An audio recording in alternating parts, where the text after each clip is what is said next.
বৃষ্টির জল সংরক্ষণে তামিলনাড়ু রাজ্যের ভূমিকা আলোচনা করো। বৃষ্টির জল সংরক্ষণে তামিলনাড়ু রাজ্যের ভূমিকা গুরুত্বপূর্ণ। এ রাজ্যে বৃষ্টির জল সংরক্ষণ একটি জরুরি ও বাধ্যতামূলক বিষয়। 2001 সালে তামিলনাড়ুতে বৃষ্টির জল সংরক্ষণের যে কাজ শুরু হয়েছিল, আজ তা এক বৃহত্তর আন্দোলনে পরিণত হয়েছে। তামিলনাড়ু রাজ্যের বৃষ্টির জল সংরক্ষণে গৃহীত পদক্ষেপগুলি হল: 1.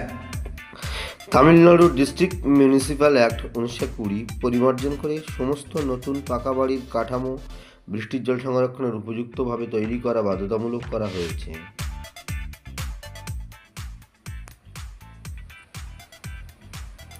2. এই ব্যবস্থা শুধুমাত্র বাসগৃহের জন্য নয়, বিভিন্ন অফিস বাড়ির ক্ষেত্রেও প্রযোজ্য। 3.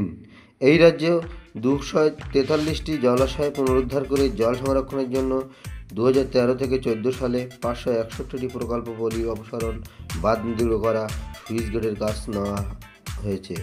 সরকারি ও বেসরকারি মোট 22,94,342টি ভবনের মধ্যে বৃষ্টির জল সংরক্ষণের ব্যবস্থা সম্পন্ন হয়েছে। Thank you for watching the video.